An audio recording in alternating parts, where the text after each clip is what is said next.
Selamat pagi semua. Senang sekali saya Leila Mona Ganim akan mengajak kita untuk membahas tentang eh, filsafat dari ilmu. Filsafat yang mendasari atau kepercayaan dasar yang mendasari teori. Teman-teman semua, kita tahu asumsi filosofis yang sering kita dengar itu ada tiga. Satu ontologis, kedua epistemologis, ketiga aksiologis. Kita akan bahas satu persatu ya. Asumsi pertama adalah ontologis terkait dengan pertanyaan tentang keberadaan. Asal kata dari ontologis, ontos adalah ada, logos adalah ilmu. Ini dari bahasa Yunani. Dulu Yunani negara pusat ilmu di Eropa yang sangat berkembang pesat. Nah, ontologis itu mempelajari tentang hakikat sesuatu, keberadaan sesuatu, bicara tentang apa. Kita memeriksa apakah sesuatu ada, apakah ada penampakan atau ada realitasnya gitu ya. Misalnya kita melihat awan kelihatannya biru putih dari jauh gitu ya. Pas kita terbang di pesawat itu seperti apa ya? Seperti itukah? Atau eh, tidak terlihat seperti yang kita lihat ketika kita jauh? Nah, ontologi merupakan filsafat yang berhadapan dengan sifat individu. Hubungannya dalam komunikasi, ontologi itu berpusat pada sifat interaksi manusia karena cara seseorang ahli teori, ilmuwan teori dalam mengkonseptualisasikan interaksi sebagian besar tergantung pada bagaimana penghubung tersebut dipandang. Ada 4 masalah penting yang kita bisa lihat. Pertama, pada tingkatan apa manusia membuat pilihan-pilihan yang nyata? Apakah perilaku manusia sebaiknya difahami dalam bentuk keadaan atau sifat, misalnya? Ini dalam konteks komunikasi. Apakah pengalaman manusia semata-mata individual atau sosial? Nih ya, konteks interaksi misalnya kita lihat. Apakah atau pada tingkatan apakah komunikasi menjadi kontekstual misalnya begitu. Jadi ontologi di dalam konteks komunikasi berfokus pada sifat interaksi manusia dan bagaimana manusia memahami realitas mereka. Pilihan-pilihan manusia. Manusia bikin pilihan-pilihan yang nyata pada tingkat bisa jadi tingkat individu, tingkat kelompok, tingkat masyarakat, tingkat organisasi juga gitu. Eh, ini juga terkait sama keputusan-keputusan sehari-hari, pilihan-pilihan yang lebih besar yang memengaruhi kehidupan kita. Itu terkait dengan ontologis. Atau terkait dengan perilaku manusia. Perilaku manusia tuh bisa difahami dalam bentuk keadaan dan sifat. Jadi tentang perilaku kita dalam konteks ontologi kita mempelajari gimana bentuk keadaan atau sifat. Keadaan merujuk pada situasi-situasi tertentu yang memengaruhi perilaku seseorang, sementara sifat merujuk pada karakteristik ciri-ciri yang jadi bagian dari identitas dari individu. Kemudian misalnya terkait ontologi dengan pengalaman. Pengalaman manusia itu kombinasi dari pengalaman individu dan pengalaman sosial. Meski pengalaman individu itu unik bagi tiap orang, pengalaman itu juga dipengaruhi oleh interaksi sosial dan lingkungan tempat kita berada. Kemudian hal lainnya terkait dengan ontologi itu terkait dengan keberadaan atau hakikat sesuatu ilmu.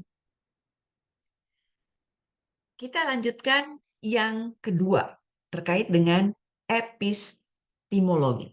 Epistemologi, epistem berhubungan dengan pengetahuan, episteme, kemudian logos berhubungan dengan ilmu.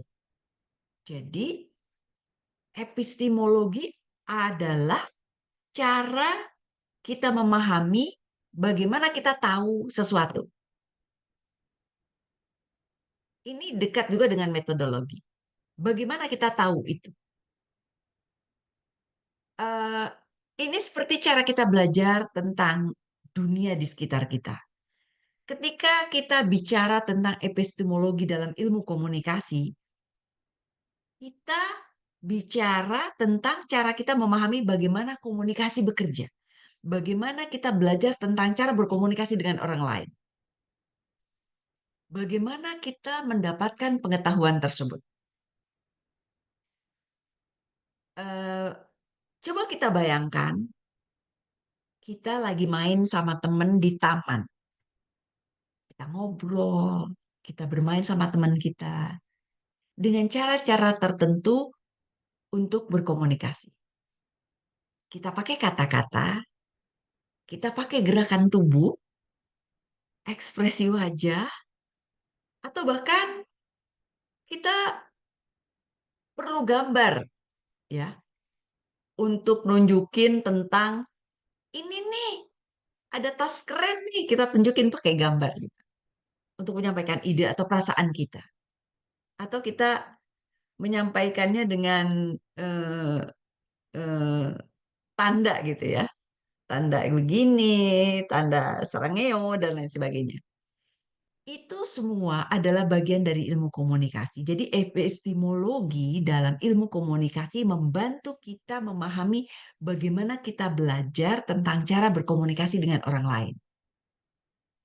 Ini adalah tentang bagaimana kita tahu apa yang kita tahu, tentang cara-cara berkomunikasi yang berbeda-beda. Jadi epistemologi cabang filosofi yang mempelajari pengetahuan atau bagaimana orang-orang mengetahui apa yang mereka ketahui. Bisa jadi pertanyaannya adalah pada tingkatan apa pengetahuan dapat muncul sebelum pengalaman? Pada tingkatan apa pengetahuan dapat menjadi sesuatu yang pasti? Dengan proses apa pengetahuan itu diperoleh atau muncul? Apakah pengetahuan sebaiknya difahami sebagian atau keseluruhan? Pada tingkatan apa pengetahuan menjadi eksplisit, misalnya begitu, dan lain sebagainya. Jadi, epistemologi memahami bagaimana pengetahuan itu kita peroleh. Misalnya ada pertanyaan-pertanyaan kayak begini. Pengetahuan bisa muncul sebelum pengalaman dalam bentuk keyakinan. Kita punya keyakinan. Atau asumsi yang dibentuk oleh budaya, nilai, bahkan spekulasi, tetapi juga dianggap sebagai pertanyaan yang valid. Pengalaman langsung seringkali juga diperlukan. Jadi, pengetahuan sebelum pengalaman. Kita tahu dulu sebelum kita mengalami. Pengetahuan juga bisa pengetahuan yang pasti. Pengetahuan dapat dianggap sebagai sesuatu yang pasti ketika kita telah diuji dan diverifikasi secara konsisten melalui metode ilmiah dan pengalaman empiris yang dipercaya. Jadi ini udah pasti nih kayak begini nih gitu. Oh, konflik pasti ada dalam hubungan yang penting misalnya begitu. Jadi dari hasil penelitian juga, dari hasil pengalaman juga gitu. Terus proses munculnya pengetahuan. Pengetahuan muncul melalui pengamatan. Kita lihat, oh gitu ya. Atau melalui pengalaman langsung. Bisa jadi melalui penelitian, analisis, refleksi. atau tentang pemahaman pengetahuan. Ini terkait dengan epistemologi.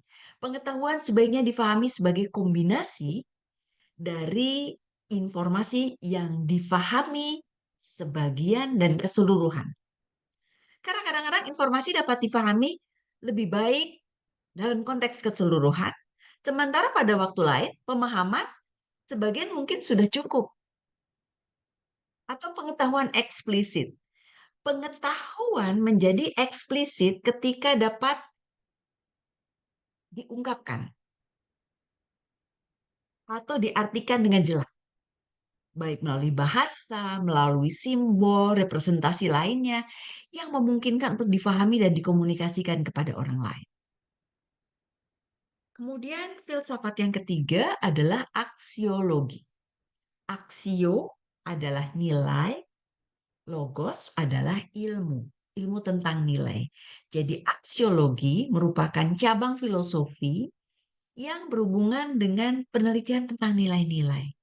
Nilai-nilai apa yang memandu penelitian dan apa implikasi nilai-nilai tersebut bagi hasil proses penelitian. Oh, dalam konteks akademisi komunikasi, masalah-masalah aksiologis ini penting sekali. Bisakah teori bebas nilai? Pada tingkat apa proses penelitian itu sendiri memengaruhi apa yang sedang diamati?